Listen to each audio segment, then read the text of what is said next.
Bonsoir tout le monde et bienvenue à cette capsule spéciale avec le monde du hockey, barre oblique NHL News. Émission spéciale aujourd'hui, je suis accompagné de mon collaborateur habituel, William Bourget. Salut mon Will, comment ça va? Ça va très bien, toi? Oui, ça va, bien, merci. Mesdames, Messieurs, on a un invité spécial aujourd'hui. Il s'agit de Frédéric Gaudreau, un joueur de hockey professionnel euh, qui évolue dans l'organisation des Prédateurs de Nashville lors des 6 dernières saisons. Il a joué autant pour les Preds que pour les Admirals de Milwaukee, le club école dans la Ligue américaine de hockey des Preds. Le 10 octobre dernier, Frédéric s'est entendu là, pour 1 an avec l'organisation des Penguins de Pittsburgh pour poursuivre sa carrière professionnelle. C'est donc avec un grand plaisir qu'on le reçoit aujourd'hui. Salut Frédéric, bienvenue, comment ça va? Salut, ça va bien? Ça va bien, vous autres, les boys? Oui, très bien. Oui, ça va, merci. Les questions qu'on a, on commence avec ton parcours un petit peu plus junior à la LGMQ. Tu n'as pas été repêché dans la LGMQ. Tu avais été invité à des camps par les Cataractes olympiques et voltigeurs avant de décider en fait d'aller à Shawinigan. En arrivant là au camp, il y avait l'option quand même américaine d'aller jouer du côté des États-Unis. Mais comment tu as fait pour décider d'aller jouer avec les Cataractes? Qu'est-ce qui s'est passé là, comme déclic? Comment l'équipe t'a accueilli? Ouais, c'est ça. Ben, en fait, comment ça s'était passé, c'est qu'il y avait, comme tu l'as mentionné, plusieurs équipes qui avaient une couple, je te dirais, d'équipes qui Ouais. avaient mentionné de l'intérêt pour que j'aille au camp. Puis, moi, c'était Alain Bissonnette, le recruteur, dans le temps à Shawi. Puis, on avait eu beaucoup de meetings ensemble. Peut-être deux, trois, là, où il m'avait démontré beaucoup d'intérêt. Puis, il m'avait dit que lui, il me voyait potentiellement faire l'équipe si j'améliorais certains aspects de mon jeu, dont ma rapidité. Parce qu'on se rappelle, là, c'était l'année de la Coupe Memorial, donc Ouais. c'était quand même un line-up qui était relevé. Là. On avait été chercher aussi beaucoup de joueurs de euh, euh, l'équipe qui était de Lewiston, l'équipe qui se dissolvait, je pense, le mot, mais ça, tout ça pour dire on avait beaucoup de joueurs, puis Martin Mondou était allé chercher beaucoup de joueurs, puis, mais quand même, c'était vraiment là que j'avais un bon feeling par rapport à mes discussions avec Alain Bissonnette. Puis finalement, je suis arrivé là, c'était quand même impressionnant parce que justement, vu que c'était l'année de la Coupe, j'arrive là, j'étais déjà stressé beaucoup. Là, tu passes du midget à junior majeur, c'est une autre étape, là, c'est un monde de plus grand. Puis un monde d'hommes, là, si on veut. Là, fait que là, j'arrive là, il y a des caméras partout. Il y a c'était comme la grosse affaire. Là. Ils font des Ouais. shows avec ça, justement, à cause de l'année de la Coupe. Puis moi, j'avais justement été clair avec l'organisation que je voulais pas perdre mon éligibilité pour aller au collège américain. Fait que je pouvais pas, mettons, rester soit en pension ou jouer un match pré-saison. Ouais. Fait que le vendredi, le camp, il se passe peut-être, je sais pas, 4 jours, là, du dimanche on va dire au jeudi, là, 4-5 jours. Là. Puis le vendredi matin, là, c'est la journée qu'on joue un match pré-saison. Fait que là, moi, je m'en vais voir Alain à l'hôtel le matin. Puis j'ai dit, ouais, moi, honnêtement, je pensais pas que je faisais l'équipe. Là, dans ma tête, c'était clair que non, il y avait tellement de gars. Puis j'avais pas tout cassé au camp. Ça avait bien été, j'avais fait mes Ouais. petites affaires, mais j'avais pas. Je pense que j'avais même pas un but. J'avais peut-être une coupe de passes dans les games inter-équipe, mais j'avais rien cassé. Puis, fait que là, je m'en vais dire à Alain que je vais m'en aller. Puis tout ça. Puis là, il dit quoi, t'es-tu sérieux? Fait que là, je dis ben oui, j'ai pas le choix d'avoir une confirmation parce que moi, je m'en vais. Puis, je pense pas que je vais avoir ça, une confirmation. Il dit ok, c'est bon, on va avoir un meeting à l'Arena. Là, j'arrive à l'Arena. Puis, j'avais justement Éric Veilleux, Mondou, Martin Mondou, toute la gang dans le bureau avec Alain. Puis, là, ils m'ont fait un speech, puis ils m'ont dit écoute, tu as tellement été bon, nous, on veut le garder. Puis là, j'avais été le plus surpris de tout ça. Puis Ouais. finalement, j'avais encore dans ma tête OK, je suis peut-être allé au collège américain, mais c'est quand même une longue route, là, ça. Il aurait fallu que je passe par le cégep collégial, dans le fond, le programme collégial au Québec. Mais là, quand l'opportunité s'est présentée devant moi puis qu'on m'a confirmé, je pouvais pas refuser. Je pouvais pas refuser l'occasion. En fait, j'ai juste simplement. J'ai dit OK, j'ai besoin de 30 minutes pour appeler des gens chez nous. Puis j'ai appelé mes frères, mes parents pour voir comment ils ressentaient tout ça, qu'est-ce qu'ils pensaient de tout ça en fait. Fait que Une fois que j'ai fait mes appels, je suis retourné dans le bureau et j'ai dit ouais, je vais accepter l'offre. C'est même ça s'est passé en fait. Là. Ouais. Good. Will, Ouais. vas-y. Oui, très intéressant, premièrement. Tu en as parlé un peu à ta saison recrue avec les Cataractes. C'était justement la saison où les Cataractes étaient l'hôte de la Coupe Memorial en 2012. C'est assez spécial, un peu le parcours que vous avez eu, parce qu'en deuxième ronde des séries éliminatoires de la LHJMQ, vous avez malheureusement baissé pavillon. Avant de remporter la Coupe Memorial, premièrement, quel était le sentiment de soulever la Coupe Memorial, justement le plus grand trophée au Canada pour le hockey junior? Et aussi, c'était quoi le sentiment aussi dans le vestiaire? Les joueurs, après avoir gagné ce trophée-là, après être revenus de si loin, pendant qu'on sait, il y avait surtout beaucoup de personnes qui ne croyaient pas en vous à cause, malheureusement, de cette élimination assez tôt en séries éliminatoires. Ouais, ben ça avait été fou. Pas mal fou, en fait, les séries. Puis dans la ville, en fait, Shawi, c'est une ville qui les partisans sont passionnés, puis ils ont l'équipe à cœur. Euh, Puis le fait qu'on se soit fait éliminer en deuxième ronde, ça avait été un peu la pagaille. Là. Tout le monde capotait un peu. Puis ça voulait la tête au coach. Puis Eric, ça n'a pas été facile pour lui. Je pense qu'il y en a beaucoup qui critiquaient. Puis il y avait des rumeurs de congédiement puis tout parce que euh, honnêtement, on avait vraiment une bonne équipe. Là. La preuve, on est allé chercher la Coupe Memorial par après, là, mais ça avait vraiment été toute qu'une série contre Chicoutimi. Ils ont joué du gros hockey. Il y avait une bonne équipe aussi, mais je pense qu'on avait une meilleure équipe. Là.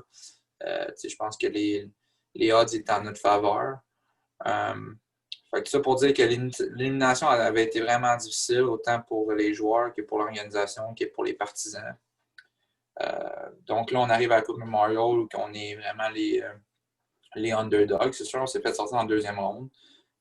Puis comme à chaque Coupe Memorial, ben, l'équipe hôtesse est invitée au tournoi, bien entendu. Fait que, on est les underdogs. Puis finalement, les trois premières games, ça va pas pire, mais on doit quand même aller en jouer une quatrième pour le bris d'égalité, dans le fond. Là. Fait que si on gagne celle-là, on s'en va en semi-finale. Fait que là, il nous reste 3 games, on doit toutes les gagner.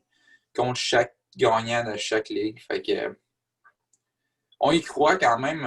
Je pense que tous les boys étaient focus, puis tous les gars, ils voulaient, puis ils croyaient. Puis on a passé vraiment un beau moment et tout pendant ce temps-là. Parce qu'on était dans une genre de petite retraite fermée, juste les gars ensemble pendant toute la Coupe Memorial à l'hôtel. Fait qu'il y avait une belle énergie, mais quand même, il faut gagner 3 games là, contre les gagnants. Fait que c'est pas fait, c'est loin d'être fait. Fait que peu importe, on y va une game à la fois. On en joue une grosse. Dans le bris d'égalité, on sort les gagnants de l'Ouest, qui était Edmonton, je pense.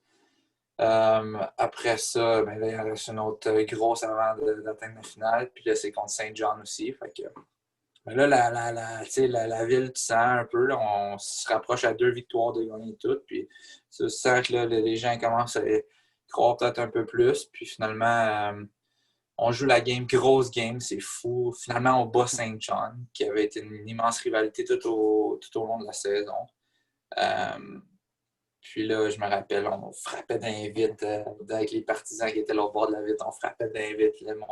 Tout le monde était ému. Là, c'était quand même de quoi de gros. On s'en va jouer pour être les champions du Canada. C'est immense. Là, fait que, finalement, il reste rien qu'une game. Puis c'est une autre game folle. Plus de gens qu'il y a d'espace dans l'arena. Les gens sont assis même des estrades. C'était de la folie. Puis on s'en va en prolongation. Puis là, comme de fait, ben, quand tu gagnes un championnat, j'imagine quand il reste 2 minutes puis c'est 3-1 pour toi, tu commences à te faire une idée que tu vas gagner. T'sais. Mais en prolongation, tu gagnes ou tu perds. Il n'y a plus de game après. C'est là que ça se passe. Fait que, finalement, on est tous un peu ses nerfs sur le banc, mais quand même tous concentrés. Puis on veut juste faire notre job puis espérer peut-être justement aller chercher la victoire. Puis finalement, c'est ça qui se passe. But de Zlobin en prolongation. Puis à partir de ce moment-là, tu ne comprends plus rien. Les lumières se ferment. Tu passes justement de tous les moments où que tout le monde doutait. que le monde il voulait mettre tout le monde dehors, puis que les partisans étaient fâchés. Puis tu passes d'un moment comme ça à tout d'un coup t'es champion, puis te prouver aux gens que ils devaient pas justement se mettre à dos à l'équipe. Puis de le faire comme ta deuxième question était de le faire avec tous les gars ensemble, puis d'avoir travaillé ensemble vers un but commun parce qu'on a travaillé fort, toute la saison, mais deux, quand on s'est fait sortir, là, on a été un mois, peut-être plus qu'un mois à travailler beaucoup. Beaucoup, là. C'était fou, mais justement d'accomplir de quoi comme ça à la maison devant tout le monde, puis d'après ça, de le vivre avec toute la gang, je pense qu'il n'y a pas vraiment un meilleur feeling que de gagner un championnat. Là. Donc, ça a été toute qu'une année là, pour commencer mon junior, justement. Ah, c'est sûr que ça devait être fou, écoute. Ouais. Troisième saison dans le circuit Courteau, j'ai envie de dire que c'est vraiment là que tu as pris ton envol, produisant d'une brillante façon, plus d'un point par match, là, autant avec les Cataractes qu'avec les Voltigeurs après ton échange à Drummondville. Ces bonnes performances-là se sont transportées en séries éliminatoires, avec une récolte de 10 buts en 11 matchs avec Drummondville en série. Justement, qu'est-ce que tu retiens là, le plus possible de ton court passage avec les Voltigeurs? Ça a été vraiment une belle année. Là. Moi, je pense que junior, au complet, là, comment ça s'est fait pour moi, c'est que ça a été une évolution. J'ai jamais été un kingpin, j'ai jamais vraiment dominé, mais ça a été une évolution.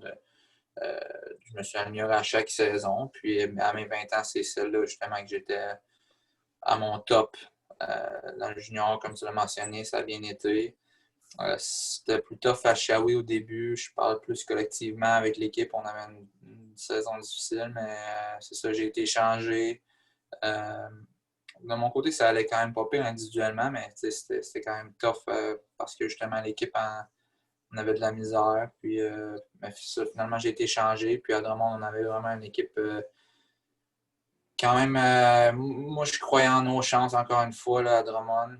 On avait fait aussi les moves pour aller loin. Dominique Ricard, qui était notre directeur général, avait fait les transactions pour essayer d'amener l'équipe le plus loin possible. Je pense, tout le monde, en fait, le but, c'était de gagner encore une fois à Drummond. Puis ça, moi, je me sentais bien sur la glace, je me sentais bien dans l'entourage des Voltigeurs. C'était cool. J'avais déjà une couple de chums qui jouaient là-bas. Fait que, ça a que des beaux souvenirs, en fait. Le Shawi et Drummond, ça a été que des beaux souvenirs, mes 3 ans total dans le junior. Puis ça a été un peu crève-cœur à Drummond la dernière année parce qu'on a perdu. On a perdu en série contre Val d'Or qui ont finalement gagné la Coupe cette année-là. Mais ça avait été une grosse série. Puis, un peu de malchance sur une des premières games. Si c'est pas la première, c'est la deuxième. Mais c'était en prolongation de quoi de même. Puis, on a fait y compter. Puis, c'est ceux qui ont gagné la game. Puis, c'était plus tough de revenir de l'arrière après ça dans la série. Mais tu sais jamais comment ça aurait pu virer si c'est nous qui avait peut-être gagné. Puis tout ça pour dire que, comme j'ai dit, eux, ils ont gagné la coupe. Ça aurait peut-être pu être nous. Mais bref, ça a été que des belles années. Puis que des beaux moments dans les deux organisations. Oui, suite à ton parcours junior, tu n'as pas été malheureusement repêché dans la Ligue nationale de hockey. Par contre, en 2014, tu as signé ton premier contrat professionnel avec les Admirals de Milwaukee dans la AHL. C'était quoi le sentiment qui t'a traversé quand tu as pu finalement signer ce premier contrat professionnel-là pour toi? Ouais, ben c'est ça, c'est un peu le même principe que comme je disais tantôt, là, j'ai jamais vraiment été un Kingpin junior, c'était plus progressif. Puis je pense que là, ce contrat-là en faisait partie aussi de la progression. Souvent, il y a des joueurs qui peuvent signer un contrat d'entrée qui est de 3 ans avec toutes les bonus puis tout ça. Puis ça fait en sorte que quand tu signes un contrat comme ça fait en sorte que l'organisation peut-être t'inclut dans les plus gros prospects d'habitude. T'es comme un draft pick, pas mal. Puis moi, ça, j'ai pas eu un contrat comme ça. J'ai eu un contrat à un volet dans la Ligue américaine. Mais j'étais quand même ultra content. C'est ça que je voulais. Je voulais jouer au hockey professionnel. Je croyais en mes chances d'un jour atteindre mon rêve. Là, puis je pense que ce contrat-là, même si c'était peut-être pas un contrat d'entrée, c'était la prochaine étape au développement continu. Là, Puis c'est ça, c'était un bon feeling, mais je savais aussi qu'il en restait beaucoup de travail à faire, là, même si je mettais ma signature sur mon premier contrat. Là. Oui. T'en parles depuis tantôt. Tu as eu une ascension quand même assez fulgurante là, chez les juniors. Comme on le dit, en 2014-2015, première saison chez les professionnels. Tu as même passé un court séjour dans la East Coast League. En 2015-2016, une année complète dans la Ligue américaine. Et par la suite, en 2016-2017, tes premiers débuts dans la Ligue nationale et aussi tes 8 rencontres éliminatoires, dont 3 buts très importants, 2 buts gagnants ces éliminatoires en 2017. Comment peux-tu expliquer justement de ton côté cette évolution? Ouais, ben, j'ai toujours senti au fond de moi, ou j'ai toujours voulu ça, puis j'ai toujours, depuis que je suis petit, rêvé à ça, tu sais. Mais je te dirais que rendu professionnel, tu réalises que c'est quand même tough, là, tu sais. Même junior, même, il y a tout le temps des épreuves, même à partir de quand on est petit, il y a tout le temps des épreuves, mais pro, c'est ça, c'est les meilleurs des meilleurs de tous les pays qui se ramassent dans une ligue, dans la Ligue américaine. Puis quand tu arrives là, tu connais pas trop la business du hockey parce que y en a, je ne vous cacherai pas, il y en a qui pensent que le hockey, c'est juste un sport hockey professionnel, mais c'est aussi une immense business. Fait que tu arrives là-dedans, tu réalises que bon, il y a des gars qui sont call-up, puis c'est pas toi. Il y a des gars qui signent tel contrat, puis c'est pas toi. Fait que mes débuts professionnels, je dirais que ça l'a été quand même tough parce que je connaissais pas la business. Fait que je suis rentré là-dedans, puis il y a des choses ou des moments que je sentais un peu que c'était injuste. Je sentais un peu que c'était moi qui aurais dû avoir telle opportunité où j'avais pas le temps de glace que je méritais, puis je réalisais pas que dans le fond, c'était juste une business, puis que c'est normal que les draft picks aient plus de glace au début, puis tout ça. Fait que j'ai passé beaucoup de temps et d'énergie à justement focuser sur les mauvaises choses, sur ça. Puis là, une fois rendu dans East Coast, c'est quand même tough la East Coast parce que là, tu te dis, OK, mon côté rationnel, il se disait, bon, mais je dois être le meilleur de cette équipe-ci pour arriver dans l'autre équipe. Après ça, il faut que je sois le meilleur dans l'autre équipe pour arriver à mon rêve. Fait que là, je me sentais loin. Là, je commençais à trouver ça encore plus difficile que je l'avais imaginé. Fait que, à partir de ce moment-là, j'ai réalisé en fait que toutes ces pensées-là, ça ne me servait à rien. Que la seule affaire que ça me donnait de penser de même, c'est de l'anxiété. Puis qu'en fait, le futur, je ne le contrôlais pas vraiment. Puis que même si j'étais dans l'East Coast, j'avais juste une chose à faire, c'était de me réveiller à chaque matin, puis de profiter de ma journée, puis d'essayer de devenir la meilleure version de moi-même à chaque jour. Fait que je me couchais le soir, je pensais, OK, demain, je vais essayer de travailler sur telle affaire pour m'améliorer. J'arrivais à l'aréna le lendemain, je faisais ça. Le soir, même, après ça, même affaire, pensant même en même chose, qu'est-ce que je dois faire pour m'améliorer demain, puis là, et ainsi de suite. Puis c'est cette méthode-là ou cette façon de voir les choses qui m'a aidé, je dirais, de juste y aller au jour le jour. Donc, à partir de ce moment-là, quand j'étais dans East Coast, j'ai juste fait ça. Puis finalement, j'ai eu une opportunité à la fin. J'ai remonté en Ligue américaine. Ça a bien été. L'été, même affaire, jour après jour. Je m'entraînais fort. Je faisais juste focuser sur le moment présent. Je mettais tout le reste de côté. Puis finalement, je me suis ramassé ma deuxième saison pro. J'étais dans les estrades de ma première game dans la Ligue américaine. Puis cette année-là aussi, tout le monde reçoit une lettre, là, ou presque tout le monde reçoit une lettre pour dire allez, va te chercher un appartement. Puis moi, je ne l'avais pas eu. Fait que j'étais le dernier gars qui ne l'avait pas. Puis pendant un mois, j'étais encore à l'hôtel pendant que tout le monde avait leur appart. Ça veut dire que dans leur plan, eux autres, ils veulent t'envoyer dans East Coast. D'habitude, ils ne sont pas sûrs s'ils vont te garder ou s'ils vont t'envoyer dans East Coast. Moi, j'étais ce gars-là. Peu importe la première game de ma deuxième saison, j'étais dans les estrades, puis on s'est fait péter, je pense, 5-1. Puis il a changé l'alignement, bien entendu. Puis la deuxième game, il m'a mis dedans. Puis je pense que j'ai scoré pas de même. Ou j'ai une passe la deuxième game qui était ma première. Après ça, il m'a gardé en alignement. Ma deuxième game, j'ai un but. Puis là, fait que là, au lieu d'être ça à 4, je me suis ramassé ça à 3. Après ça, c'est à 2. J'ai eu un peu de power play, ça a bien été. Finalement, j'étais sur la première ligne. À Noël, j'étais au match des étoiles. 4 jours plus tard, qu'on m'avait annoncé que j'allais au match des étoiles. Ou en fait, non. À Noël, je signais mon contrat d'entrée. 4 jours plus tard que je signais mon contrat d'entrée, on m'annonçait que j'allais au match des étoiles. Fait que là, c'est ça, ça a déboulé, mais je pense que c'est juste parti justement du fait que j'ai changé mon mindset l'année d'avant pour arrêter d'essayer de lire dans toutes les affaires inimaginables, puis juste de mettre mon focus sur une chose qui était de m'améliorer au jour le jour. Puis ça, comme tu l'as mentionné, après ça, l'année d'après, j'ai joué mes premières games. Je pense que c'était 9 games pendant la saison, quelque chose comme ça. Après ça, j'ai joué dans les playoffs. Puis ça a été des beaux moments aussi, là. Mais c'est pas mal ça, l'évolution jusqu'à cette année-là. Ouais, parlons-en en fait de ces matchs-là que tu as joué en séries éliminatoires avec les Prédateurs en finale de la Coupe Stanley. Probablement, tu as marqué ton premier but, je pense, dans la Ligue nationale en carrière dans la finale de la Coupe Stanley. En plus de ça, c'était 3 buts en 8 matchs dans ces séries-là. Comment t'expliques-tu le succès que tu as connu en séries éliminatoires, justement? Comment tu as vu ça? Ben, c'est sûr que tu te fais mettre dans l'alignement dans une situation qui est quand même spéciale. J'avais joué 9 games, mais là, j'arrive en semi-finale. Mes premières games, c'était contre Anaheim. J'arrive en semi-finale dans les moments les plus importants de l'histoire de l'organisation. Puis Pete Laviolette m'avait dit Freddie, je sais que ça peut être stressant et tout ça, mais fais juste t'amuser. Puis je pense que ça l'avait aidé. Puis peu importe, moi, j'avais fait un immense travail sur moi-même pour ne pas absorber l'énergie de tout. Parce que c'est de la folie. Tu vois tous les médias sociaux, tout le monde t'envoie des messages, des trucs de même. Puis je m'étais dit, ça ne change rien. J'ai une job à faire. J'y vais chiffre après chiffre, that's it.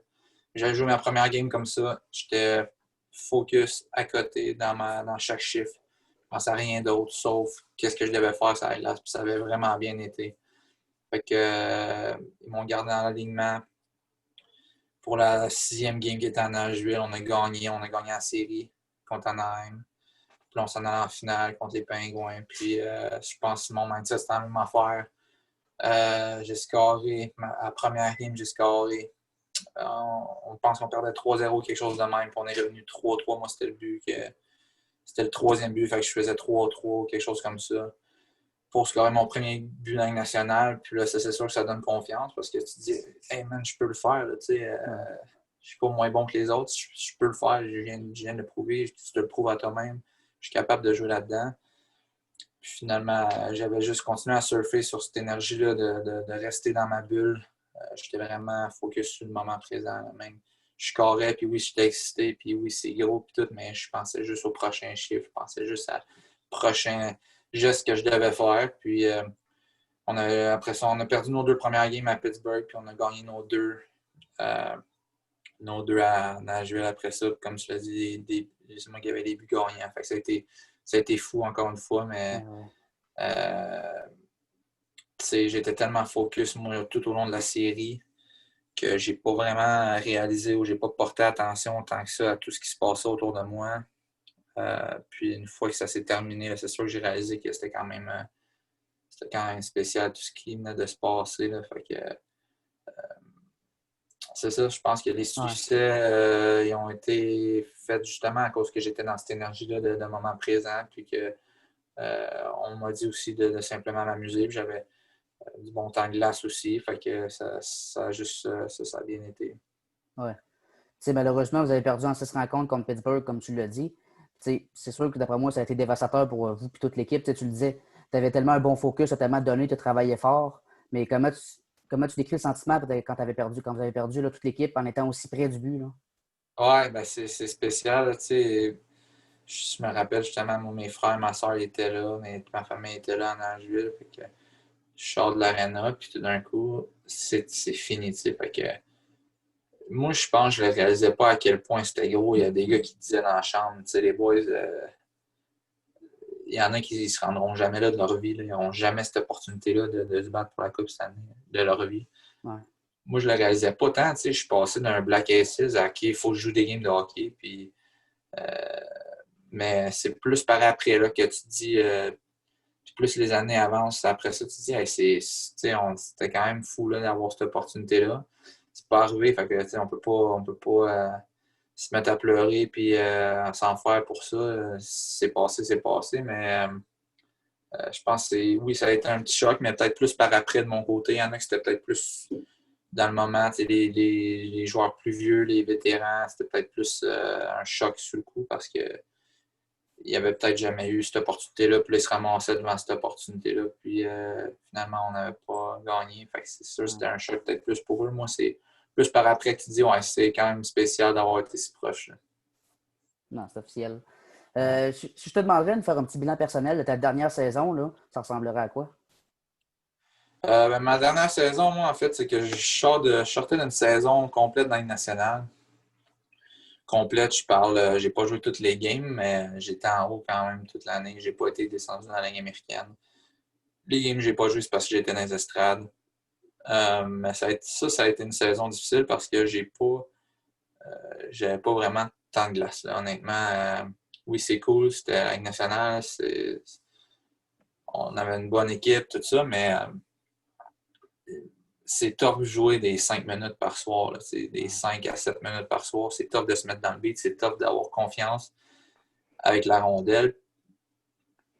Puis c'est top de bâtir une confiance parce que, ton rôle, c'est plus mais en tant que quatrième ligne, c'était plus nous autres de shutdown puis de s'assurer qu'on amène du momentum. Mais le but, c'était de ne pas faire tant d'erreurs puis de justement jouer la game safe puis d'apporter du momentum en mettant les pucks dans le fond puis en mettant de la pression. T'sais.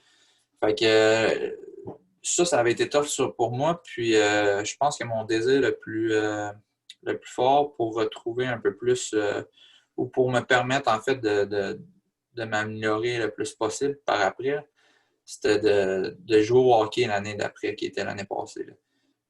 De jouer le plus possible, d'avoir le plus de temps de glace possible. Je pense que c'était inévitable que ça passe par Milwaukee. Ouais. Donc, j'avais pas été déçu pantoute qui me renvoie dans la Ligue américaine l'année passée. Au contraire, j'étais content, j'étais excité de pouvoir retourner là, puis de pouvoir avoir justement un rôle plus important, puis de pouvoir retoucher à la glace, puis retrouver la confiance. Je pense que mon évolution devait passer par là. Donc, ça a été une belle saison. On était premier dans la ligue quand ça s'est terminé. On a une grosse année, on a une bonne équipe, une équipe le fun. J'ai eu beaucoup de plaisir, encore une fois, du temps de glace partout. Avantages numériques, désavantages numériques, peut-être souvent sur la glace. Fait que ça a été parfait pour moi. Une coupe de blessures au début de l'année, ça fait partie des choses. Mais en gros, ça a été vraiment une belle saison. Ça aurait été le fun que ça continue parce que justement, de se ramasser dans la meilleure équipe dans n'importe quelle ligue, c'est le fun. On croyait en nous autres pour se rendre loin. Puis moi, comme j'ai dit de mon côté, j'ai retrouvé la confiance que j'avais besoin de retrouver. Fait que ça a été une belle saison pour moi. Là. C'est sûr que quand on regarde ça, Ligue américaine, Ligue nationale, le monde dit il doit être déçu. Il n'était pas dans la Ligue nationale. Mais au contraire, non, moi, je pense que je vois plus ça comme c'était par où le meilleur endroit pour que je continue à m'améliorer. Puis je pense que c'était exactement ce qui s'est passé. Donc, c'est parfait pour moi. Ah, très bien. Si on t'avait dit il y a 10 ans que tu serais là où tu es rendu présentement dans la Ligue américaine, proche de la Ligue nationale, tu as joué aussi sur le plus gros stage de la Ligue nationale, ce qui veut dire en finale de la Coupe Stanley, avoir eu les opportunités que tu as eues, les buts importants que tu as marqués, quelle serait ta réaction? Je pense que je serais excité, c'est sûr. Mais comme je l'ai dit un peu tantôt, il y a une partie de moi qui a toujours cru. Tu sais. Je pense depuis que je suis petit, là, je me réveillais, puis je me couchais le soir en pensant à ça. J'avais un peu ce feeling-là. C'était pas tant un feeling, c'était plus mon rêve. Tu sais. Fait que je pense que quand c'est ton rêve, tu dois y croire. J'y ai toujours cru. Mais c'est sûr qu'en regardant, je suis fier du chemin accompli. Je suis fier de tout ce que j'ai pu vivre pendant ces 6 années pro-là et mes années juniors et même depuis le début, là, en fait. Donc, ouais, je serais peut-être un peu surpris, mais comme j'ai dit, j'ai toujours cru. Tu as récemment signé un contrat avec les Penguins de Pittsburgh, un contrat 1 an, 2 volets. Je l'avais mentionné plus tôt. Qu'est-ce qui t'a amené vers le fait que tu as souhaité poursuivre ta carrière avec les Penguins de Pittsburgh? Ben, comment ça se passe, c'est que moi, c'était ma première année en tant que joueur autonome, sans restriction. Donc, le marché ouvrait le vendredi à midi. Puis, je ne m'attendais pas à grand-chose. Tu sais, d'habitude, c'est plus les gros joueurs qui signent les gros contrats en partant. Puis, de mon côté, je m'étais fait dire par mon agence de ne pas être impatient, puis de justement euh, que ça pouvait se prendre des semaines, peut-être même avant de signer le contrat, puis de s'entendre avec une équipe. Donc, de ne pas trop m'attendre à quoi que ce soit le vendredi, mais c'est tout le contraire qui s'est passé. À partir de midi, le téléphone s'est mis à sonner. Puis comment ça fonctionne, c'est que les équipes ont des listes de joueurs. Donc, ils appellent leurs joueurs, puis ils disent pourquoi ils te veulent, qu'est-ce qu'ils t'offrent, puis mais vu que si c'est pas toi qui signes, mais il faut qu'ils s'entendent avec les gars en dessous. Fait que tout le monde a comme une horloge, là. Euh, Tout le monde a un chronomètre en avant d'eux, puis ils doivent faire les choses vite, vite, vite, vite, vite. Parce que c'est ça, si c'est pas toi, c'est un autre. Puis si c'est pas l'autre, c'est un autre. Fait que, puis toi, de ton côté, ben, tu te crées une liste d'équipes par rapport à ceux qui t'appellent. Fait que moi, j'avais une couple d'équipes qui m'ont appelé le vendredi. Puis là, parmi ces équipes-là, il y en a qui disent bon, mais on a besoin d'une décision dans 1 heure, mettons. Puis là, il faut que tu analyses tout ce qui se passe euh, par rapport à l'organisation, tout ce que l'organisation représente de A à Z. Mettons, c'est où les villes de la Ligue américaine, de la Ligue nationale, c'est quoi, les line-up, ils ressemblent à quoi, ce serait quoi mon opportunité là-bas, euh, comment tu te sens face à cette organisation-là, les valeurs de l'organisation, les coachs, c'est qui, tout ça. Fait que je pense que la décision doit se faire vite, vite, vite. Tu n'es pas sûr à 100% de ta décision. Dans mon cas, il fallait que je la prenne vite parce que si je disais, je ne pouvais pas faire attendre les équipes parce que si c'était pas moi, eux, ils allaient demander un autre gars. T'sais. Fait qu'il faut que tu te grouilles quand même par rapport pour prendre ta décision. Puis finalement, plus la journée avançait, j'étais pas sûr. J'hésitais entre 2, 3. 4 équipes même, je n'étais pas sûr. Puis là, finalement, ça s'est comme éclairé dans ma tête. J'ai regardé encore un peu plus les Pingouins. Puis je n'ai parlé à des gens de mon entourage qui connaissent l'organisation. Puis ça c'est ça, comme j'ai dit, ça s'est éclairé dans ma tête. Puis j'ai décidé d'accepter leur offre. Puis tu sais, ça s'est fait vite. Puis sur le coup, tu le fais. Puis je le filais, mais comme j'avais pas le choix de prendre cette décision-là. Fait que c'est pas comme si c'était une décision qui était réfléchie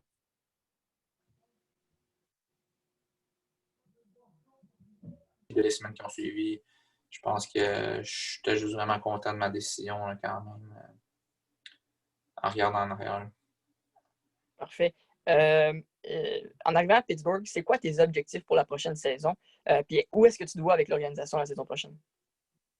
Je pense que ce que je vous ai mentionné un peu tantôt, c'était que ce qui m'a permis de me rendre où ce que je suis, c'est un mindset de moment présent de mon côté. Comme j'ai dit, je pense que quand tu vois trop loin, puis quand tu essaies de lire tout à travers les branches, puis de te faire un portrait des choses, puis c'est ça, un peu lire qu'est-ce qui se passe dans le business, puis de voir trop loin, je pense que c'est rien de bon. En tout cas, ça n'a rien été de bon pour moi. Comme je l'ai dit, au moment où je me suis mis à voir les choses au moment présent, puis que je me suis mis à focusser sur ce que je pouvais contrôler quotidiennement, simplement à chaque jour. C'est là que ça s'est mis à bien aller. Donc, de mon côté, ça va être ça encore. C'est où je me vois, ça va dépendre de comment ça se passe, mais je ne veux pas mettre d'énergie dans des choses que côté, ça va être simplement d'y aller à chaque jour avec le sourire d'en face, profiter de chaque instant, profiter de tout ce que je peux apprendre là-bas pour devenir la meilleure version de moi-même, puis comme j'ai dit, de juste focuser sur ça justement. Good. Pour tout amateur de hockey qui ne t'a jamais vu jouer, comment tu pourrais te décrire là, en tant que joueur de hockey sur la glace? Je te dirais que je suis un joueur versatile, donc qui peut jouer partout, de la ligne 1 à la ligne 4. Je suis un joueur qui a toujours une bonne vision du hockey, une bonne vision de jeu, une bonne compréhension de la game. Puis c'est ça, je pense que c'est plus. Je te dirais que c'est ça en gros. Là, je travaille encore sur mes habiletés, ma shot, mes skills. C'est quelque chose que j'adore travailler, c'est quelque chose que j'adore continuer à améliorer. Mais ça, je pense que ma fierté en tant que joueur, c'est vraiment de jouer la game comme elle se doit d'être jouée, d'être un joueur justement qui triche pas sa glace, qui fait bien les choses, puis qui amène l'offensive à son équipe. Parfait. Autant de ton côté que pour plusieurs autres joueurs de la Ligue américaine, présentement, c'est difficile, c'est normal. Là. Ça fait longtemps que vous n'avez pas nécessairement eu de paye. On sait aussi que la date a été repoussée pour un retour au jeu au 5 février. Comment vis-tu personnellement la situation? Puis comment est-ce que la Ligue ou les organisations vous aident un peu à vous encadrer et faire en sorte que tout va bien? Ben, je pense que c'est. Tout le monde est un peu dans le même bateau. Personne ne sait vraiment exactement quand ça va se passer. Les discussions sont plus entre les dirigeants du syndicat et les dirigeants de la Ligue. Donc, nous, on attend juste de voir ce qui va se passer. De mon côté, comment je vis ça? Je vis ça bien. C'est une opportunité pour moi de faire d'autres choses.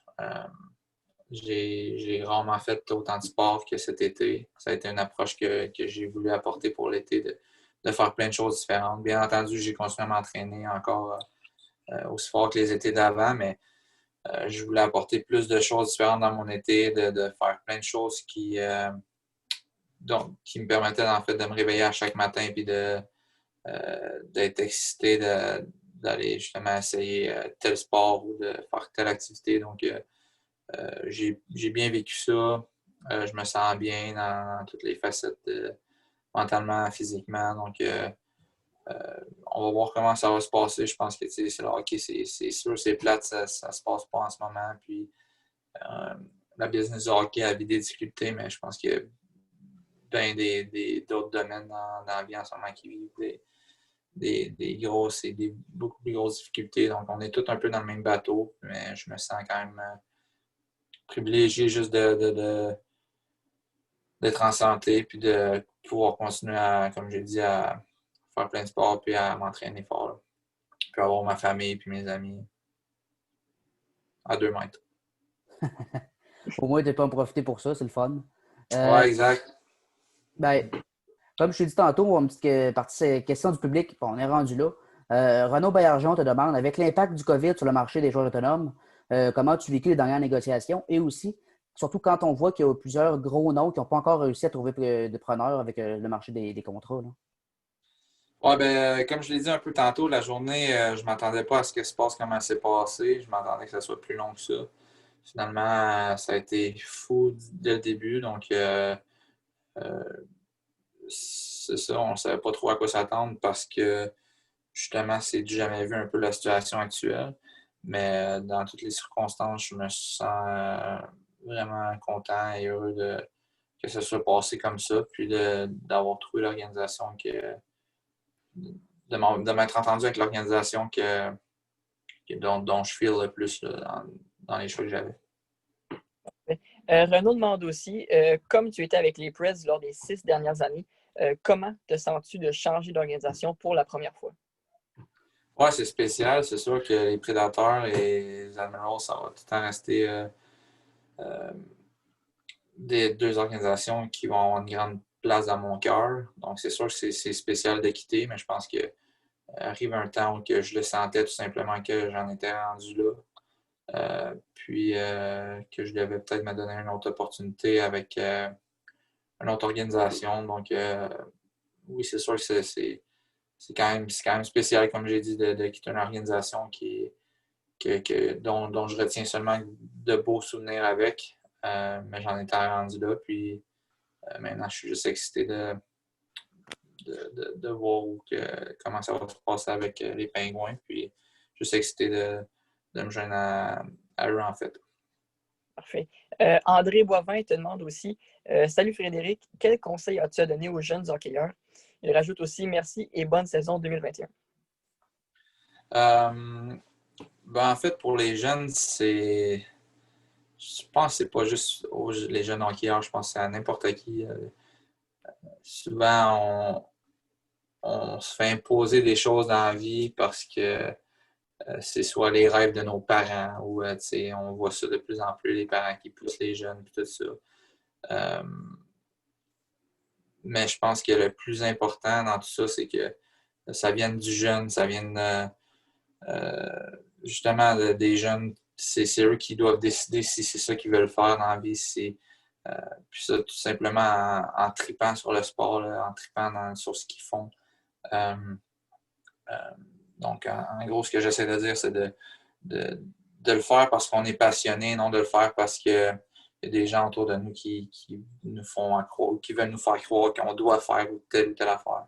Moi, j'ai toujours été passionné. La seule affaire que mes parents ils m'ont dit, c'était de le faire parce que j'aimais ça. Puis c'est ça que j'ai fait. Puis je pense que c'est l'affaire que je suis le plus reconnaissant, c'est qu'ils m'ont encouragé à écouter mon cœur.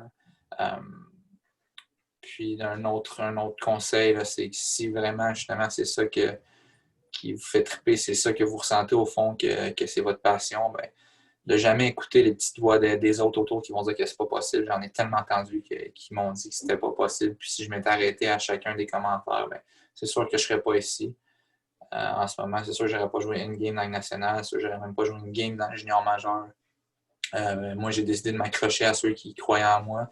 J'ai décidé de m'accrocher aux commentaires positifs puis aux gens positifs autour de moi. Puis c'est ça, donc je dirais ces deux choses-là, le faire parce qu'on aime ça. Puis justement, si on aime ça, ben d'y croire et de ne pas écouter les petits Joe connaissants qui pensent tout savoir, qui disent que c'est pas possible après. Good. Finalement, Philippe Roberge, d'abord, une question que j'aime bien en passant. Non pas avec le hockey, mais quand même. Est-ce que tes goûts musicaux ont changé sur ton passage de 6 saisons dans la capitale du Western? Puis comme sous-question, on te demande quel était ton bar de chansonné de prédilection sur la fameuse rue du Broadway? Ben, c'était pas tant dans ma culture le country. Celle-là un peu plus, c'est sûr. Ma blonde aussi est américaine. Puis je dirais pas que c'est mon style de musique préféré, mais j'aime pas mal toute la musique. Là. J'aime pas mal tous les styles. J'aime bien le country, c'est sûr. Les bars, je te dirais que la rue au complet est cool. C'est dès que tu arrives là, je pense que tous les bars sont le fun. J'ai pas le genre de gars à en profiter trop, mais on a quand même eu des belles soirées là-bas. Puis je pense que peu importe le bar où on était, on avait du plaisir. Super. Will, quelque chose à ajouter? Juste dire un gros merci à Frédéric d'avoir été là aujourd'hui. C'était vraiment très intéressant. Puis merci aussi, James, de m'avoir donné l'opportunité d'être là ce soir. Ça fait plaisir. Merci à toi, Will. Ça fait plaisir. Merci, merci à vous deux, les boys. Ça fait plaisir, Frédéric. Puis justement, je vais prendre le temps de te remercier moi aussi. Écoute, très reconnaissant. C'est super intéressant. Merci beaucoup. Puis bonne saison 2021. Ouais, merci à vous autres, les boys. Salut. Mesdames, Messieurs, merci d'avoir été là. Et puis, je vous souhaite une bonne fin de soirée, puis on se reparle très bientôt. Merci.